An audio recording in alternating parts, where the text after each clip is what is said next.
अमेरिकेचे 2 लढाऊ विमान पाडल्याचा इराणचा दावा. F-15 विमानाचा पायलट सुरक्षित, दुसऱ्याचा शोध सुरू.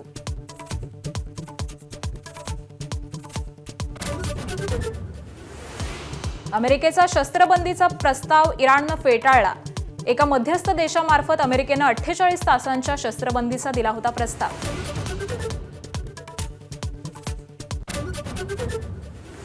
सोलापूरच्या अंजनगाव खेलोबा गावातील तणाव निवळला. जयकुमार गोरे आणि राजन पाटलांची धनगर समाजाच्या आंदोलकांशी चर्चा. मराठा आंदोलक देखील स्वगृही परतले. पुतळा स्थलांतरित करण्यासाठी जागेची पाहणी करणार. बारामती राहुरी विधानसभा पोटनिवडणूक लढण्यावरती काँग्रेस ठाम. बारामतीची निवडणूक बिनविरोध करण्याचा शरद पवारांच्या राष्ट्रवादीचा आग्रह. काँग्रेसनं उमेदवार दिल्यास मवियात वादाची शक्यता.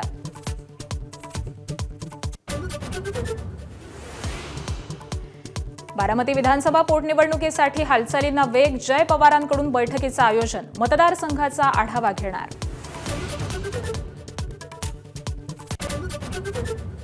नाशिकच्या दिंडोरीमध्ये विहिरीत कार कोसळून 9 जणांचा मृत्यू झालाय. अपघातातील मृत हे दिंडोरी तालुक्यातील इंदोरे गावचे रहिवासी असल्याची माहिती मिळतेय. अपघातानंतर स्थानिक नागरिक आणि प्रशासनाकडून बचाव कार्य हे सुरू करण्यात आलेलं होतं.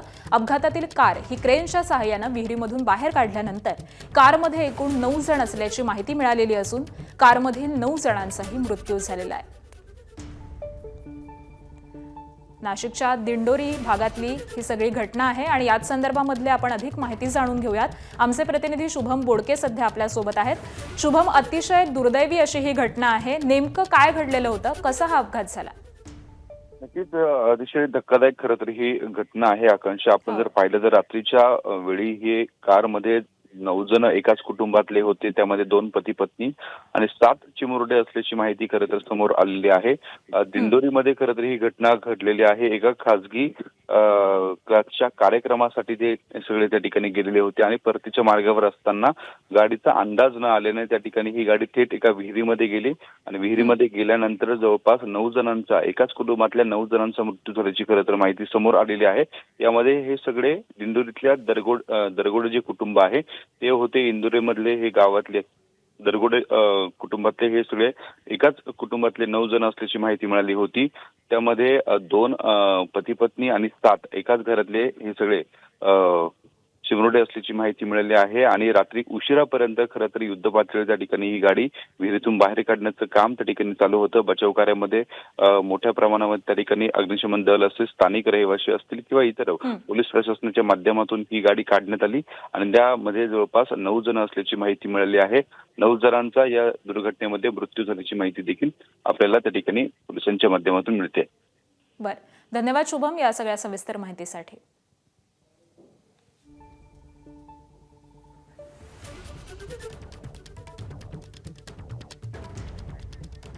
आणि पुढच्या बातमीकडे वळूयात. सोलापुरातल्या अंजनगाव खेलोबा इथल्या छत्रपती शिवाजी महाराजांच्या पुतळ्याच्या जागेसंदर्भामध्ये तोडगा निघालाय.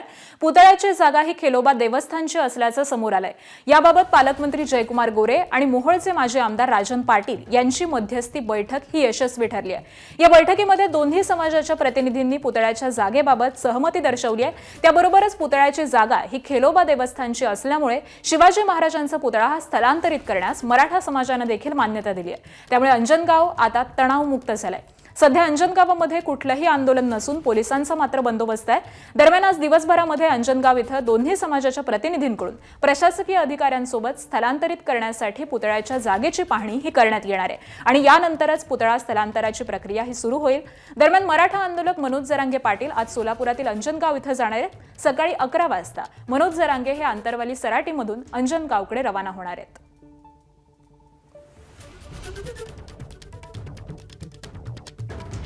गेल्या 2 दिवसांपासून हा तणाव या गावामध्ये दिसून येत होता, मात्र आता त्यावरती तोडगा निघालेला आहे. ही जी जमीन आहे ती खेलोबा देवस्थानचीच असल्याचं समोर आलंय. त्यामुळे आता यानंतर नवीन जागा शोधून त्या ठिकाणी हा शिवरायांचा पुतळा स्थलांतरित केला जाणार आहे. सांगलीमधील राम मंदिर चौकामध्ये छत्रपती संभाजी महाराजांचा पुतळा हा मध्यरात्री बसवण्यात आलाय. हिंदुत्ववादी संघटनेनं हा पुतळा बसवलेला आहे. पुतळा बसवल्याच्या ठिकाणी पोलीस दाखल झालेले आहेत, तर परवानगी घेऊन पुतळा बसवण्याची पोलिसांनी हिंदुत्ववादी संघटनेला विनंती देखील केलेली आहे। त्यामुळे सांगलीमधून देखील आता ही घटना समोर आलेली आहे। सांगलीमध्ये देखील छत्रपती संभाजी महाराजांचा पुतळा हा रातोरात बसवण्यात आलेला आहे। हिंदुत्ववादी संघटनांकडून हा पुतळा बसवण्यात आलेला आहे आणि या परिसरामध्ये आता पोलीस बंदोबस्त देखील तैनात करण्यात आलाय। परवानगी घेऊन पुतळा बसवण्याची विनंती ही सध्या पोलिसांकडून या संघटनेला करण्यात येते।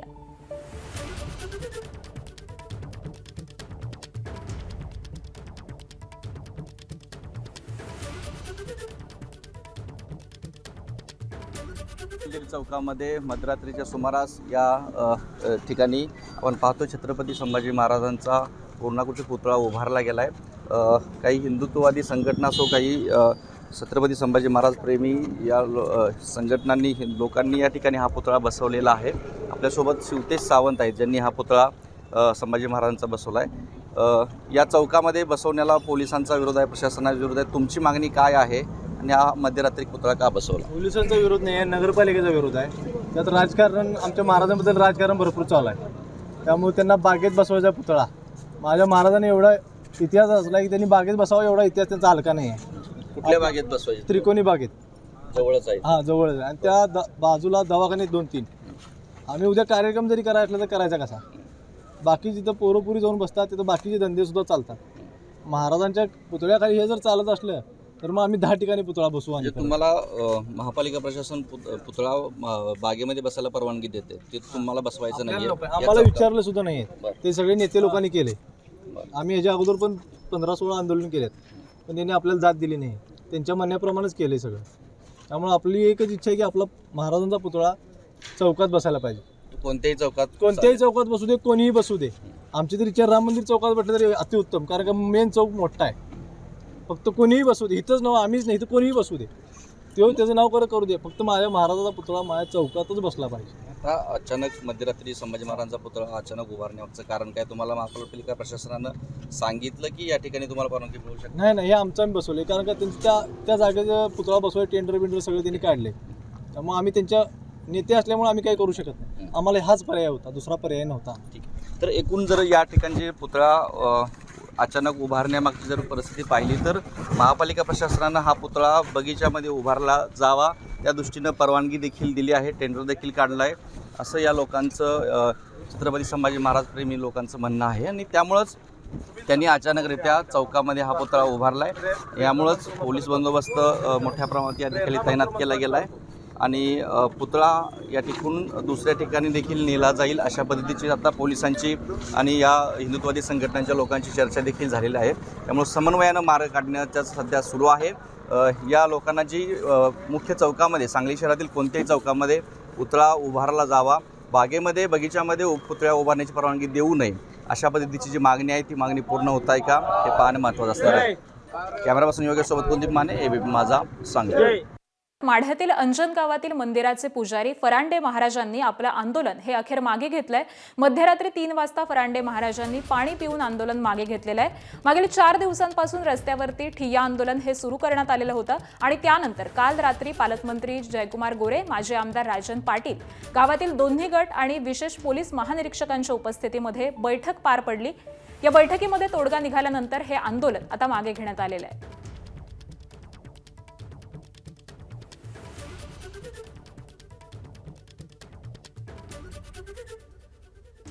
माढ्यातील अंजनगावमध्ये मंदिराचे पुजारी फरांडे महाराज हे 4 दिवसांपासून आंदोलनावरती होते आणि त्यांचं आंदोलन हे आता मागे घेतलेलं आहे।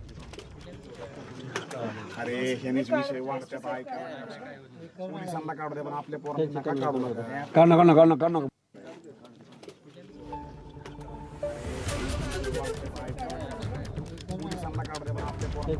रंजनगावमध्ये 2 गट हे आमने सामने आलेले होते। काहीसं तणावपूर्ण वातावरण या ठिकाणी निर्माण झालेलं होतं। छत्रपती शिवरायांचा पुतळ्यावरून हा तणाव निर्माण झालेला होता आणि त्यानंतर मध्यरात्री 3 वाजता अखेर हे आंदोलन मागे घेण्यात आलेलं आहे। काल रात्री बैठक पार पडलेली आहे आणि या बैठकीमध्ये या सगळ्याच प्रकरणावरती तोडगा निघालेला आहे आणि त्यानंतर महाराजांनी हे आंदोलन मागे घेतलेलं आहे। खरं तर गेल्या 4 दिवसांपासून या ठिकाणी हे आंदोलन पुकारण्यात आलेलं होतं। लक्ष्मण हाके देखील या आंदोलनामध्ये सहभागी झालेले होते आणि त्यानंतर या सगळ्याच प्रकरणावरती तोडगा निघालाय। आणि यानंतर आखाती युद्धासंबंधीच्या काही महत्त्वाच्या बातम्या जाणून घेऊयात. अमेरिका आणि इराण युद्धाचा 36वा दिवस आहे. मात्र आता अमेरिका एका मोठ्या पेचामध्ये अडकल्याचं दिसतंय. अमेरिकेला इराणनं मोठा दणका दिलाय. इराणनं अमेरिकेचं F-15 हे विमान पाडलंय. या अपघातानंतर विमानातील 2 वैमानिक हे पॅराशूटच्या माध्यमामधून खाली उतरलेत आणि त्यातील एका वैमानिकाला शोधून काढलंय. मात्र दुसऱ्या वैमानिकाचा शोध हा सुरू आहे. अमेरिकेला कोणत्याही परिस्थितीमध्ये तो वैमानिक इराणच्या हाती लागू द्यायचा नाहीये.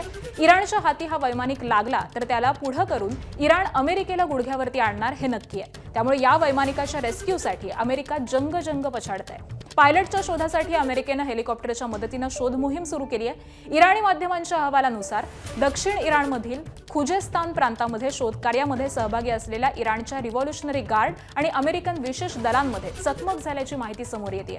तर यापूर्वी अमेरिकन हेलिकॉप्टरनं एका इराणी लष्करी ताफ्यावरती गोळीबार केल्याच्या देखील बातम्या या समोर आलेल्या होत्या. आणि दरम्यान या घटनेमुळे दोन्ही देशांमधील तणाव आणखी वाढण्याची शक्यता ही व्यक्त केली जाते.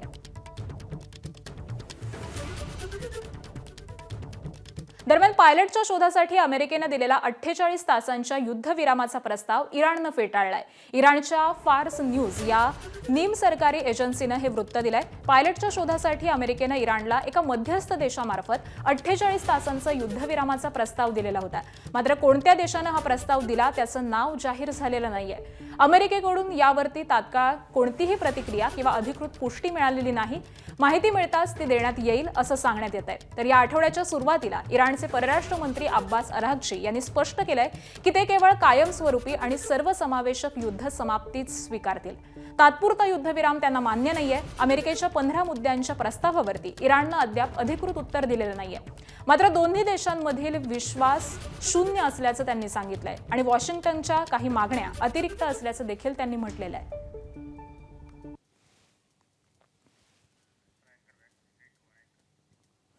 दरम्यान इस्रायलवरील हल्ले हे इराणनं जारीच ठेवलेत. इराणनं इस्रायलवरती जोरदार हल्ला केलाय. इराणनं क्लस्टर बॉम्बचा मारा हा सुरू ठेवलेला आहे. यामुळे इस्रायलमध्ये मोठी हानी झाली आहे.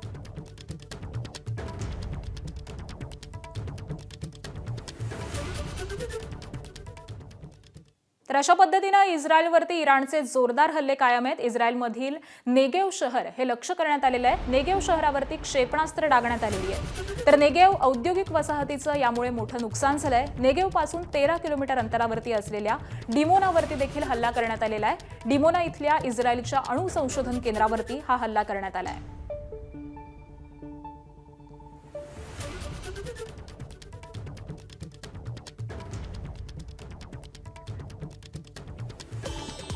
राज्य सरकारनं MNGL अर्थात PNG गॅस पाईपलाईनद्वारे गॅस पुरवठा करण्याचा निर्णय घेतलाय. मात्र प्रत्यक्षामध्ये हॉटेल व्यावसायिकांना अपेक्षित सुविधा मिळत नसल्याचा संताप व्यक्त केला जातोय.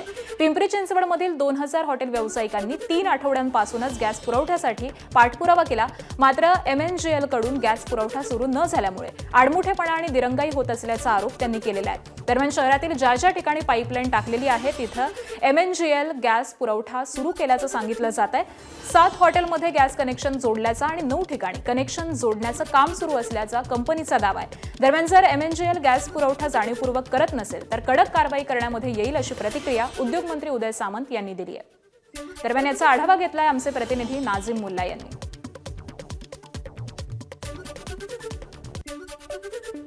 गॅस टंचाईमुळे निर्माण झालेलं संकट दूर करण्यासाठी राज्य सरकारनं MNGL अर्थात पाईपलाईनद्वारे गॅस पुरवठा करण्याचा निर्णय घेतलाय. मात्र प्रत्यक्षात काय आहे याचा रियालिटी चेक करण्यासाठी आपण पिंपरीतल्या हॉटेल श्री गणेश या ठिकाणी आलेलो आहोत. शहरात 2000 हॉटेल आहेत आणि तिथं सगळा हा गॅस टंचाईचा प्रश्न उभा राहिला होता. तुम्ही काय काय पावलं उचललेली होती? MNGL सोबत काय चर्चा झालेली? ज्याकरता लागणारे परमिशन त्यांनी मागितल्या MNGL वाल्यांनी, तर लांडगे साहेबांनी लगेच ऐकताना मिटिंग लावून दिली आमची आणि लांडगे साहेब आयुक्त साहेबांनी पण आम्हाला विंडोमध्ये तत्पर परमिशन दिली. तसं ट्रॅफिकवाल्यांनी परमिशन इमिजिएट दिली. आमच्याकडनं अपेक्षित नव्हतं की ह्या परमिशन एवढ्या लवकर मिळतील आणि पोलीस आयुक्तांनी पण परमिशन, म्हणजे ह्या न कळत आम्हाला परमिशन एवढ्या फास्ट मिळून गेल्या आणि आता आम्ही त्याची वाट पाहतो की ते पुढच्या कारवाई कसे करतात. दिवसाला 2 सिलेंडर लागत असतात तर पर सिलेंडर ते 1860 रुपये प्रमाणे महिन्याचे 70 सिलेंडर धरले तर साधारणतः 1,30,000 रुपयापर्यंत डिपॉझिट जातं. ते म्हणजे तुमचं जोपर्यंत तुमच्याकडे लाईन आहे तोपर्यंत ते डिपॉझिट तुम्हाला लागू होतं. त्यानुसार त्यांची रजिस्ट्रेशन फी सुद्धा आम्ही भरली. त्यानंतर त्यांनी आमच्याकडे बाकीची कारवाई केली. पण काय की त्यांचं जे थर्ड पार्टी व्हेरिफिकेशन असतं पाईपलाईनचं, ते न झाल्यामुळे आमच्याकडे लाईन थांबलेली आहे, अजून चालू व्हायची. राज्य शासनाला आमची एवढी विनंती आहे की आपण याच्यामध्ये लक्ष देऊन MNGLचे अधिकारी पण थोडं तुम्ही तुमच्या साईडनी यांनी स्ट्रिक्ट करून जेवढं लवकरात लवकर होता येईल, वन विंडो करता येईल अजून तेवढं लवकरात लवकर करून आमच्या समस्या या सोडवण्याचा प्रयत्न करावा. राज्य सरकार यावरती काय पावलं उचलतं हे पाहणं महत्त्वाचं राहणार आहे. जर MNGL द्वारे घरोघरी, हॉटेलमध्ये आणि उद्योजकांना जर गॅसचा पुरवठा झाला नाही तर हे गॅसचं संकट अधिकाधिक वाढताना आपल्याला पाहायला मिळू शकतं. कॅमेरामॅन शैलेश जाधवसह नाजिब मुल्ला, ABP माझा, पिंपरी चिंचवड. नागपूरकरांसाठी आनंदाची बातमी आहे. LPG सिलेंडरच्या तुटवड्यापासून सुटका मिळण्याची प्रक्रिया नागपूरमध्ये सुरू झाली आहे. 10 एप्रिल रोजी नागपूरच्या बुटीबोरी भागातील 100 कुटुंबांना पाईप नॅचरल गॅस म्हणजेच PNGचं कनेक्शन मिळणार आहे. या माध्यमामधून नागपूर जिल्ह्यामध्ये घरगुती गॅसचा पुरवठा हा पहिल्यांदाच PNG स्वरूपामध्ये सुरू होणार आहे. पुढे टप्प्याटप्प्यानं संपूर्ण नागपूर शहरामध्ये आणि जिल्ह्यामध्ये देखील PNG कनेक्शनचा विस्तार केला जाणार आहे. नागपूर जिल्ह्यामध्ये PNG नेटवर्क विस्तारणाची जबाबदारी ही हरियाणा सिटी गॅस कंपनीला देण्यात आली आहे. मुळामध्ये गेलची मुख्य पाईपलाईन समृद्धी महामार्गाच्या मार्गे मुंबईपासून नागपूरपर्यंत आलेली असून त्यामुळे नॅचरल गॅसचा पुरवठा घेऊन HCG कंपनी ही नागपूरमधील लाखो घरांपर्यंत PNGचा पुरवठा करणार आहे. आणि दरम्यान याचाच आढावा घेतलाय आमचे प्रतिनिधी रजत वशिष्ठ यांनी. नागपुरातील बुट्टीबोरी परिसरातील सिडको कॉलनीमध्ये काही इमारतींमध्ये PNG म्हणजेच पाईप्ड नॅचरल गॅसचा पुरवठा जो आहे तो लवकरच सुरू केला जाणार आहे आणि त्यासाठी या संपूर्ण भागामध्ये काम जो आहे तो SCG कंपनीकडून केलं जात आहे. विविध इमारतींच्या खालपर्यंत या कंपनीच्या गॅसचे जे मुख्य पाईप आहे ते पोहोचलेले आणि आता विविध जे फ्लॅट्स आहेत किंवा घरं आहेत त्याच्यामध्ये एक एक कनेक्शन देण्यासाठीचा जो काम आहे तो सध्या केला जात आहे. ये जो पाइप नेचुरल गैस है LPG सिलेंडर से ज़्यादा सुलभ है, ज़्यादा सस्ती भी और सुविधाजनक. हाँ, ये गैस आपको LPG से डेफिनेटली बहुत सस्ती भी पड़ रही है और आपके लिए ये बहुत सेफ़ है क्योंकि आप प्रेशराइज गैस नहीं है. मैं आपको घर के अंदर जो गैस दे रहा हूँ वो 21 मिलीबार के प्रेशर पे दे रहा हूँ जो आपके घर पे सेफ्टी का कंसर्न बनाए रखती है. आपको कोई सिलेंडर घर पे स्टोर नहीं करना पड़ रहा है और जो भी मीटर इंस्टॉलेशन वगैरह हो रहा है वो वेंटिलेशन स्पेस के पास हो रहा है. प्लस हमारी गैस है वो लाइटर देन एयर है तो अगर कहीं लीकेज के कंसर्न्स होते हैं तो वो इजीली एस्केप कर जाती है.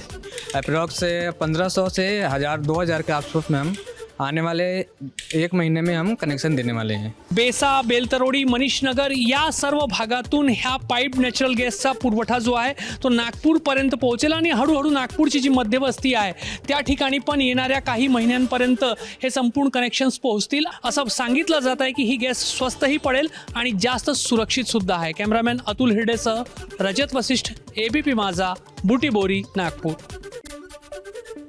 आणि दरम्यान हरियाणा सिटी गॅस कंपनीचे अध्यक्ष दीपक सावंत यांनी या योजनेबाबत माहिती दिली आहे. त्यांच्याशी बातचीत केली आमचे प्रतिनिधी रजत वशिष्ठ यांनी. पाहूयात. माझ्यासोबत हरियाणा सिटी गॅस कंपनीचे प्रेसिडेंट दीपक सावंत सर. दीपकजी, नागपूरमध्ये PNGचा सप्लाय अगदी पहिल्या टप्प्यामध्ये मोजक्या घरात तुम्ही सुरू करताय. हो, ॲक्च्युली ही जी पाईपलाईन आहे मुंबई नागपूर झारसुगुडा ही पाईपलाईन आहे आणि नागपूरमध्ये बुटीबोरी एरियापर्यंत ती आलेली आहे समृद्धी महामार्गेतून. तर तिथून आमचा गॅस पुरवठाचा कार्यक्रम सुरू झालेला आहे. ही पाईपलाईन डिसेंबर 2025मध्ये आली होती, तेव्हापासून आमचं काम सुरू झालेलं आहे. आता बुटीबोरी ह्या एरियामध्ये सिडको कॉलनी आहे, तिथे आम्ही 100 घरामध्ये कनेक्शन दिलेले आहे आणि 10 एप्रिलपासून आपण गॅस पुरवठाची सुरुवात करणार आहे. संपूर्ण नागपूर कशा पद्धतीने आपण कव्हर कराल? हे जे आम्हाला ऑथोरायझेशन मिळालं आहे नागपूर जिल्ह्यासाठी, तर आम्हाला 8 वर्षाची मुदत आहे. त्या 8 वर्षाची मुदतमध्ये पूर्ण नागपूर जिल्हा आम्हाला कव्हर करायचा आहे. तर आता आम्ही जे सांगितलं की सिडकोमध्ये करतो आहे, त्यानंतर आमचं जामठाच्या पलीकडे जितकी कॉलनी आहे तिथे पण आमचं काम सुरू आहे, वानाडोंगरीमध्येही सुरू आहे आणि त्यापुढे पूर्ण नागपूर शहरामध्ये आम्ही पसरणार. आणि हे जे आम्हाला मुदत मिळाली त्याच्यात पूर्ण नागपूरकरांना PNGची उपलब्धता होईल.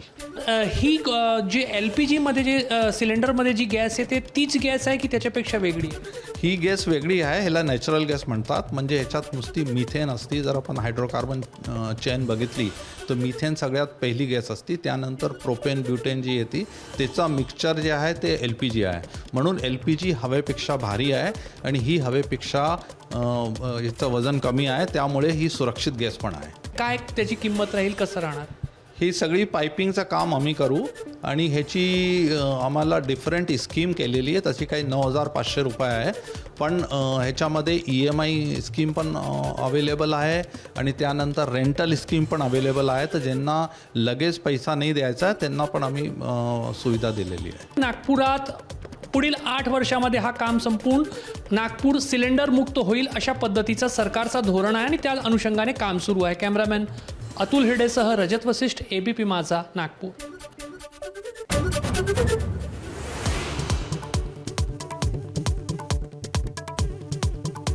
अमेरिकेची 2 लढाऊ विमानं पाडल्याचा इराणचा दावा. F-15 विमानाचा पायलट सुरक्षित, दुसऱ्याचा शोध सुरू.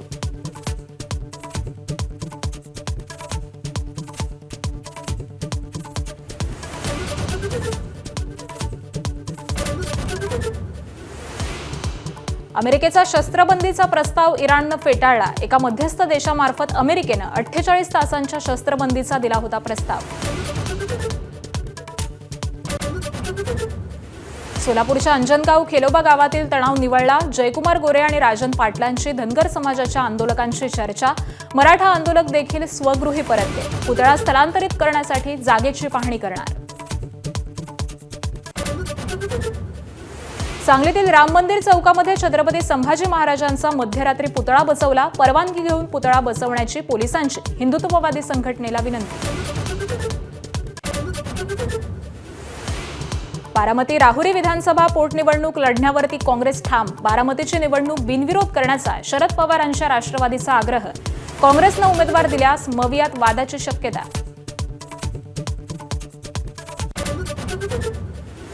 बारामती विधानसभा पोटनिवडणुकीसाठी हालचालींना वेग. जय पवारांकडून बैठकीचं आयोजन.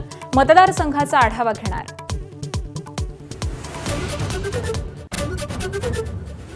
नाशिकच्या दिंडोरीमध्ये विहिरीत कार कोसळली. 9 जणांचा बुडून मृत्यू. क्रेनच्या सहाय्यानं कार बाहेर काढली.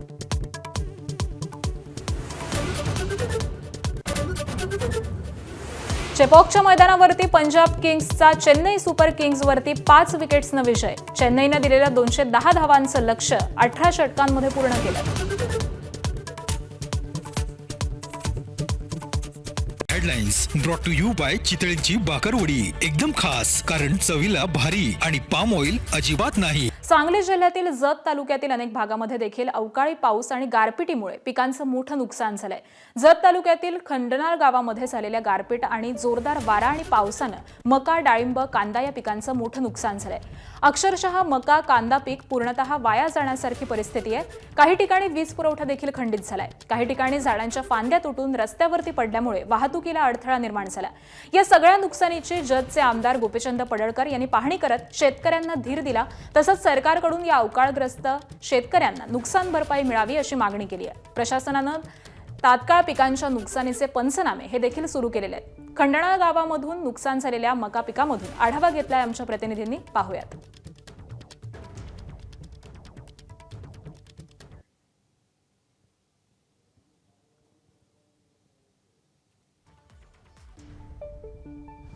सांगली जिल्ह्यातील अनेक तालुक्यांना गेल्या 2 दिवसापासून अवकाळीचा मोठा फटका बसतो. यामध्ये जत तालुक्याला देखील मोठ्या संख्येनं पिकांना जो आहे अवकाळीचा फटका बसतोय.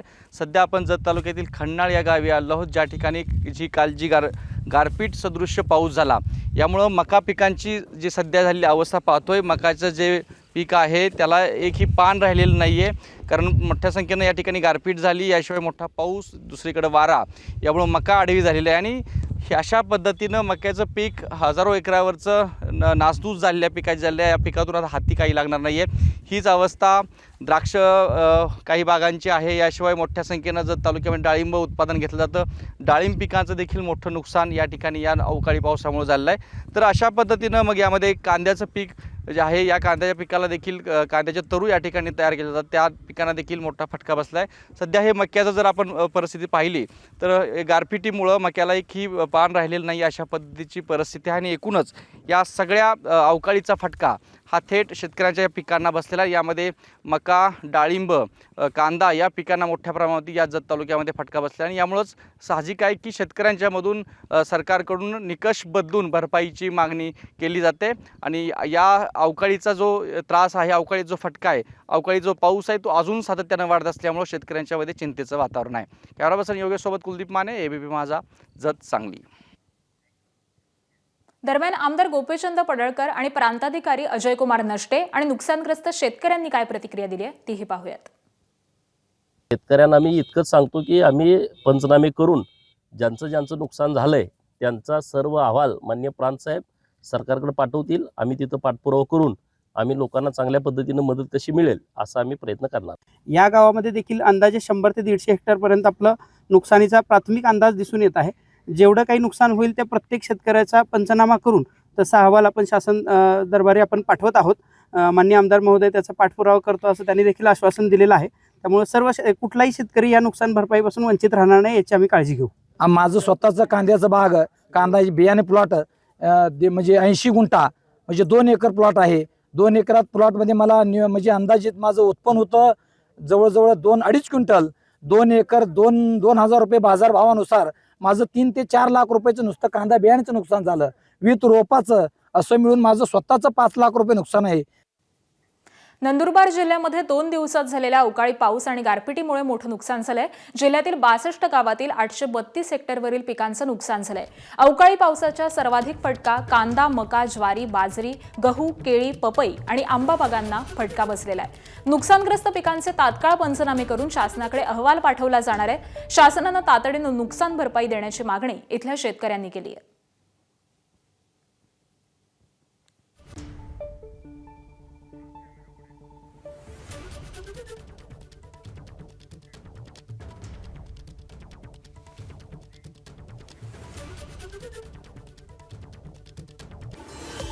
बारामती आणि राहुरीमध्ये होणाऱ्या पोटनिवडणुका सध्या चर्चेच्या केंद्रस्थानी आहेत. बारामतीची आणि राहुरीची निवडणूक बिनविरोध करण्यासाठी भाजप आग्रही आहे. मात्र काँग्रेसच्या पवित्र्यामुळे निवडणुका बिनविरोध होण्याची शक्यता मावळली आहे. बारामतीत अजित पवारांच्या निधनानंतर सुनेत्रा पवारांच्या बिनविरोध निवडीसाठी शरद पवारांच्या राष्ट्रवादीनं प्रयत्न सुरू केलेत. मात्र काँग्रेसकडून बारामतीमध्ये उमेदवार निवडीची प्रक्रिया सुरू झाली आहे. राहुरीमध्ये देखील उमेदवार निश्चितीची प्रक्रिया सुरू असल्याचं कळतंय. मात्र राहुरीबाबत अद्याप अंतिम निर्णय झालेला नाही.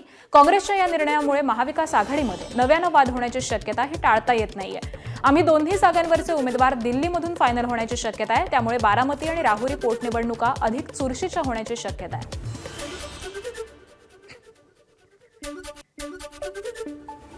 दरम्यान राहुरी आणि बारामतीबाबत काँग्रेसचा निर्णय झाल्याचं प्रदेशाध्यक्ष हर्षवर्धन सपकाळ, बाळासाहेब थोरातांनी काय प्रतिक्रिया दिली आहे पाहूयात.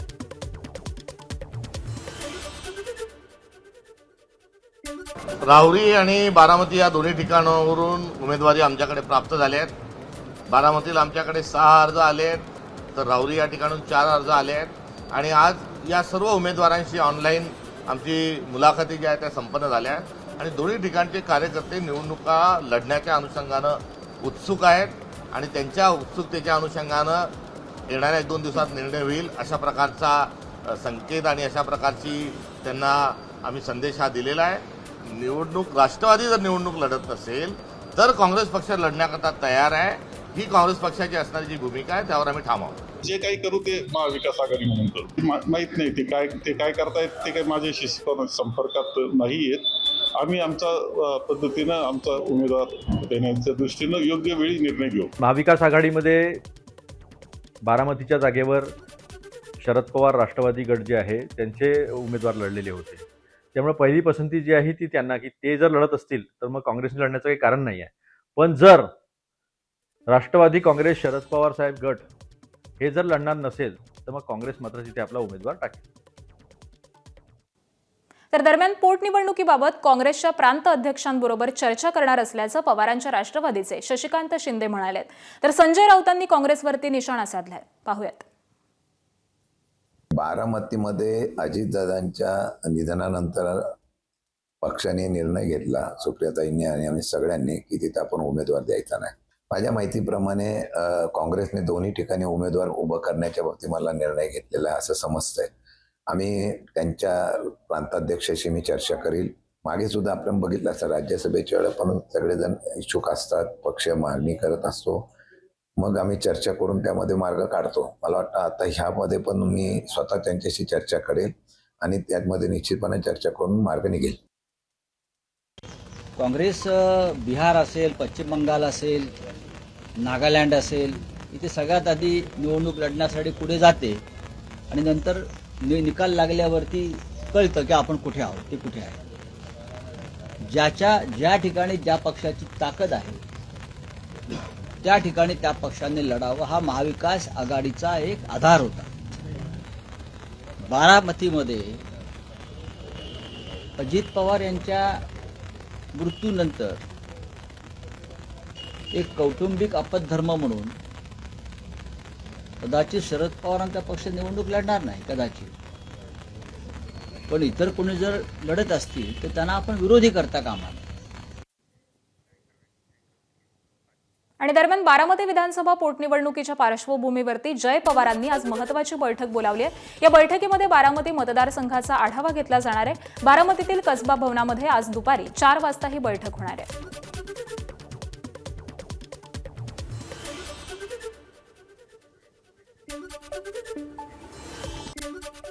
भोळ्या बाबड्या भक्तांना भोंदूबाबा कसे फसवतात याचं प्रात्यक्षिक समोर आलंय. खरात प्रकरणाच्या पार्श्वभूमीवरती अंधश्रद्धा निर्मूलन समिती आक्रमक झालेली असून माझाच्या कॅमेरावरच त्यांनी चमत्कारामागचं सत्य हे उघड केलंय. अंधश्रद्धा निर्मूलन समितीचे राज्य पदाधिकारी शहाजी भोसले यांनी विविध प्रयोग करून दैवी शक्तीचा दावा किती पोकळ आहे हे स्पष्ट केलंय. हवेमधून सोन्याचे चेन काढणं, कडव्यातील पाणी वारंवार ओतून देखील न संपणं, तोंडामध्ये कापूर दीर्घकाळ ठेवणं असे प्रकार त्यांनी विज्ञानाच्या आधारे करून दाखवलेले आहेत. तसंच एखाद्या व्यक्तीकडून वैयक्तिक माहिती घेत त्यावरती आधारित अचूक भाकीत केल्याचा आभास कसा निर्माण केला जातो हे देखील त्यांनी उघडलंय. त्यामुळे चमत्कार म्हणून दाखवले जाणारे प्रकार हे प्रत्यक्षामध्ये हातचलाखी आणि विज्ञानावरती आधारित असल्याचं पुन्हा एकदा स्पष्ट झालंय. पाहुयात भोंदूबाबा त्यांच्या भक्तांना कसे गंडवतात ते.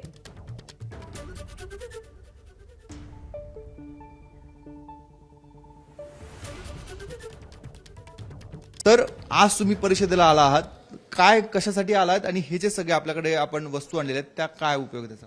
हे बघा, जगातील कोणताही चमत्कार हा एक तर रासायनिक अभिक्रिया असते, भौतिक अभिक्रिया असते किंवा हात चलाकी तरी असते. बघा आता समजा माझे दोन्ही हात रिकामे आहेत असे मी हवेत फिरून राहीत, दोन्ही हात रिकामे आहेत असे हवेत फिरून राहीत आणि ताईसाठी हात असा जवळ घेणार, हवेतून अशी सोन्याची साखळी, सोन्याची चेन काढून देणार आहेत. बघा, हात रिकामे, हात मोकळे, त्यातून ती काढली.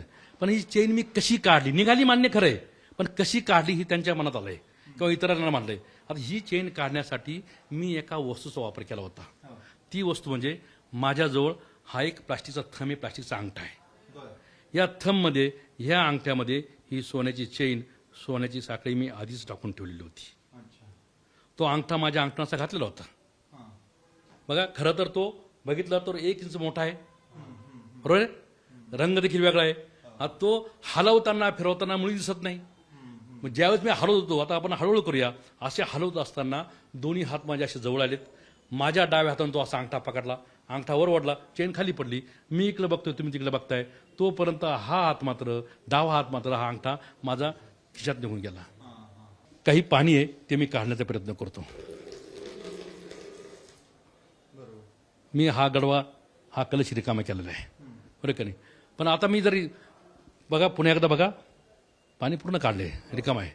पण मी म्हणतो माझ्या अंगात दैवी शक्ती आहे. आता त्यात पाणी आहे का, त्यात मी तिथं ठेवलं असतं, कारण वेळेवर काय कुठं कसं वापरायचं आहे. आणि मी असा चमत्काराचा हात फिरवणार,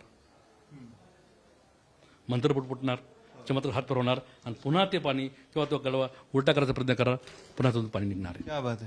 आता मी म्हटलं पुन्हा डोळे बंद करणार, मी हात देखील फिरवणार नाही. हां, आणि पुन्हा त्याला म्हणजे मंत्र म्हटलो, मनात मला तुमची जरी बोलत असलो तर मनात मला मी मंत्र म्हणतोय, कारण माझ्या अंगात दैवी शक्ती म्हणत जाते, रिद्धिसिद्धी प्राप्त झाली म्हणलं जाते, बरोबर की नाही. आता हातही फिरवला नाही, पुन्हा उलटा करायचा प्रयत्न केला, बघितलं पुन्हा तिथून पाणी निघणार आहेत. ह्या कलशामध्ये एक ग्लास कायमस्वरूपी फिट केलेला एक ग्लास आहे. त्याच्या मध्यभागी एक सेंटरला एक छिद्र, एक होल आहे बघा, म्हणजे एक छिद्र असेल. हां, दुसरं एक छिद्र, एक होल इथं माझ्या अंगठाखाली आहेत. हां, आता बघा ते पहिल्यांदा ज्यावेळेस पाणी टाकलं, हां, म्हणजे आता हे जे पाणी मी टाकतोय बघा, पाहून घ्या, हे पाणी टाकतोय, ते पाणी टाकल्यानंतर अगोदर त्या ग्लासमध्ये जातं आणि त्या ग्लासमधून त्या छिद्रातून हळूहळू या कलशात येतं. म्हणजे हे पाणी ग्लासची आतली बाजू, ग्लासची बाहेरची आणि कलशाची आतली बाजू, या बाहेरच्या छिद्राच्या लेवलला मी भरून ठेवलं होतं, बरोबर आहे. यावर अंगठा ठेवल्यानंतर काय होतंय, ते फक्त कलशातलंच पाणी पडतंय. मी किती उलटं करा पुन्हा पुन्हा ते पाणी येणार नाही, जोपर्यंत मी हा अंगठा सोडणार नाही. हा अंगठा सोडला म्हणजे ते तोंड मोकळं होतंय, हवेचा दाब, सायपन सिस्टम, पाणी नेहमी समपातळी गाठतं, म्हणून ते पुन्हा येतं. बघा ते आता कसं येतं बघा, आता मी अंगठा सोडणार आहे, ते पाणी कसं येतं बघून घ्या.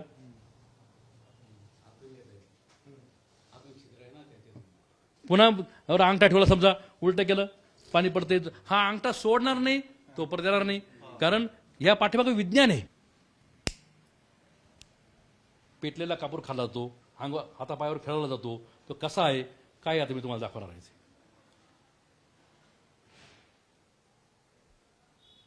विज्ञान सांगतं 7 सेकंदाचा चटका बसणार आहे, 7 सेकंदानंतर चटका बसणार आहे, त्याचं आपल्याला भान येतं.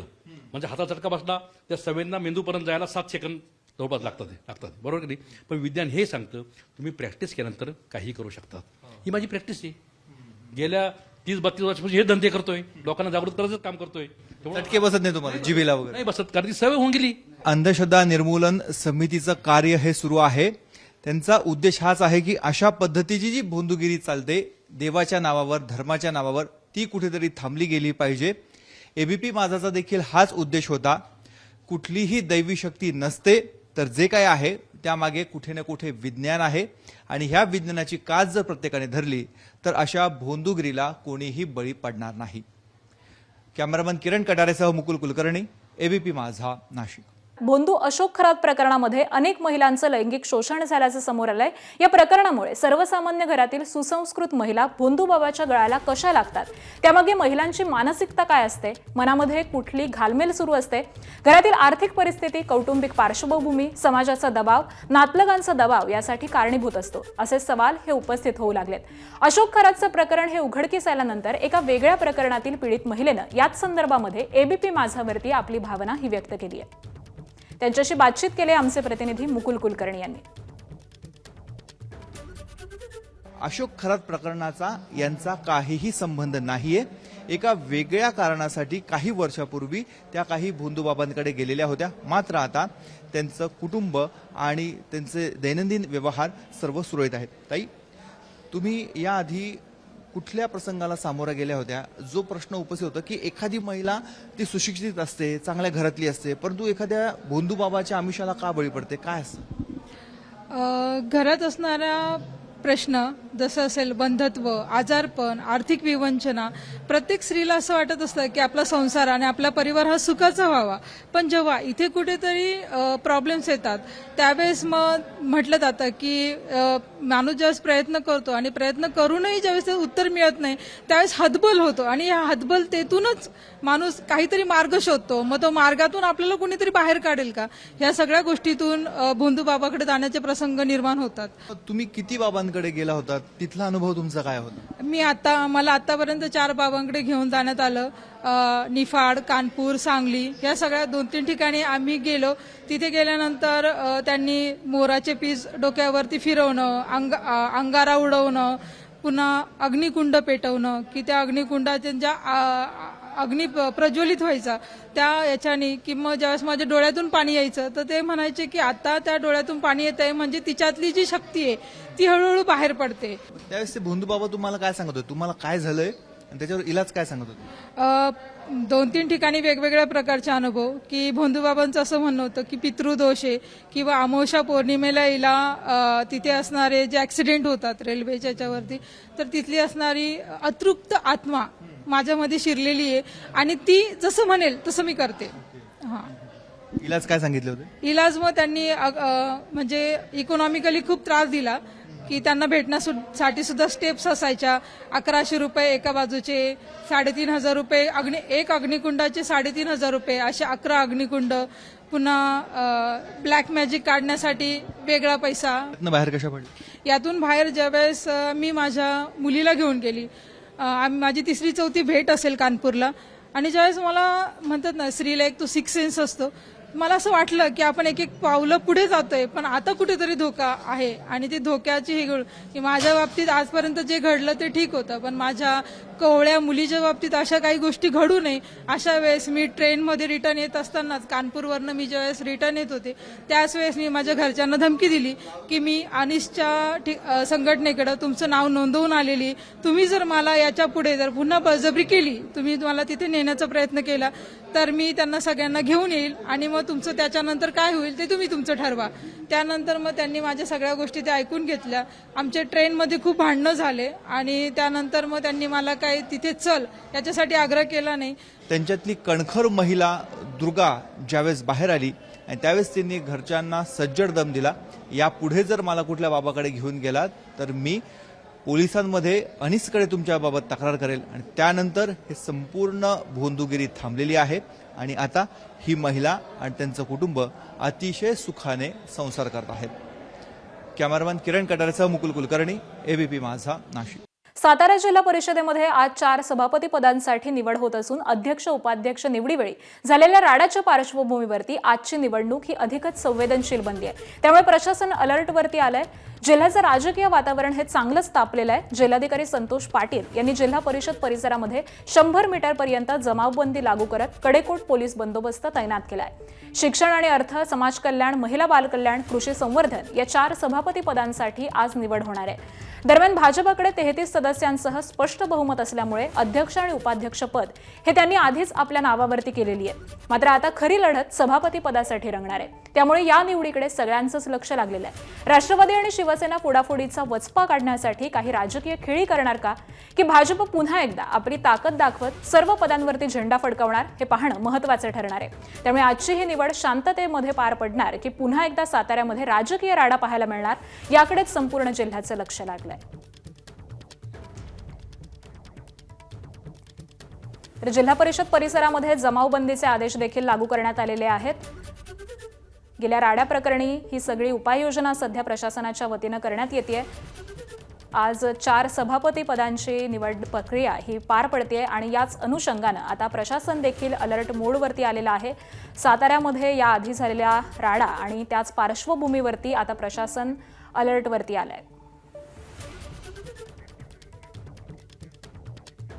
आणि याच संदर्भामध्ये अधिक माहिती देतात आमचे प्रतिनिधी वैभव बोडके. वैभव,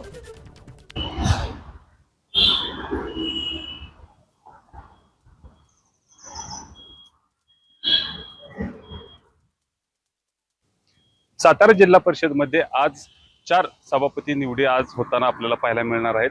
एकंदरीत जर बघायला गेलं तर अध्यक्ष उपाध्यक्ष पदाच्या निवडीवेळी जो राडा झाला, जो गदारोळ माजला गेला, त्यानंतर सातारा जिल्हा प्रशासनानं या ठिकाणी 144 कलम लागू करून या ठिकाणी जमावबंदीचे आदेश देखील देण्यात आल्याचं आपल्याला पाहायला मिळतंय. एकंदरीत जर बघायला गेलं तर या ठिकाणी कोणत्याही नेत्यांना, त्याचबरोबर कार्यकर्ते असतील, पदाधिकारी असतील, यांना या जिल्हा परिषदेमध्ये येण्यासाठी येऊ नये असं देखील आव्हान देखील करण्यात आल्याचं आपल्याला पाहायला मिळते. एकंदरीत जर बघायला गेलं तर या ठिकाणी मोठ्या प्रमाणावर कार्यकर्त्यांचा जो राडा या ठिकाणी होत असतो, त्यामुळं ह्या प्रशासनाने हे पाऊल उचलल्याचं आपल्याला पाहायला मिळतंय.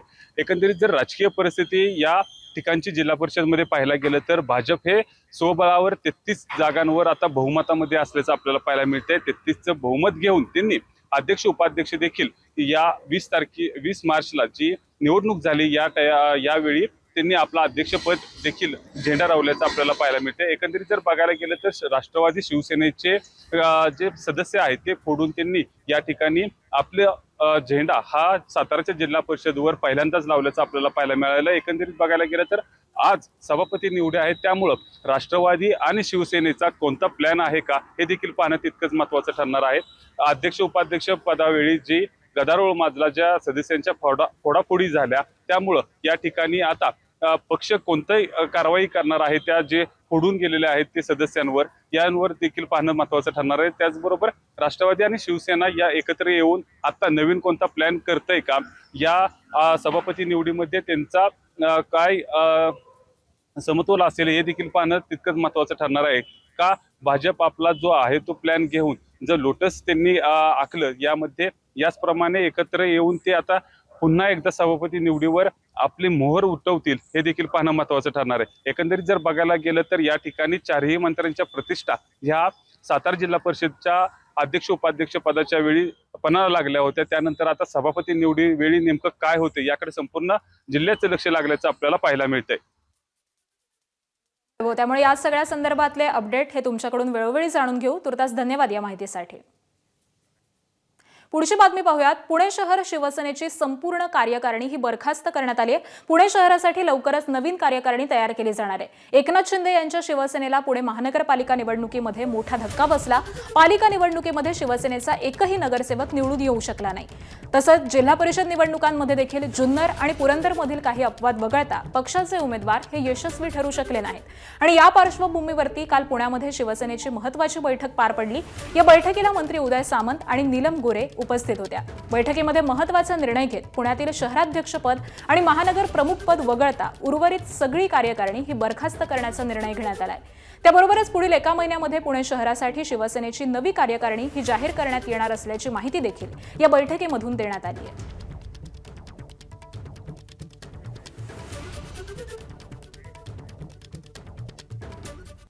कोल्हापूर जिल्ह्यामध्ये शिवसेनेकडून सलग 2 दिवस पदाधिकाऱ्यांच्या बैठका आयोजित करण्यात आल्या आहेत. पक्ष संघटना मजबूत करण्यासाठी हालचालींना वेग आलाय. आज देखील उद्योगमंत्री उदय सामंत यांच्या नेतृत्वाखाली कोल्हापूरमधील पदाधिकाऱ्यांची महत्त्वाची बैठक पार पडणार आहे. या बैठकीमध्ये आगामी राजकीय रणनीतीवरती चर्चा होण्याची शक्यता आहे. दरम्यान कोल्हापूर जिल्ह्यामध्ये होणाऱ्या वाढीव विधानसभा मतदारसंघाच्या पार्श्वभूमीवरती पक्षाची बांधणी भक्कम करण्यासाठी शिवसेनेनं ही पावलं उचलल्याचं बोललं जात आहे.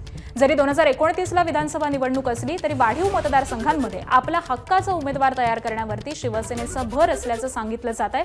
त्यामुळे आत्तापासूनच पक्ष संघटनेवरती लक्ष केंद्रित करण्यात आलेलं आहे.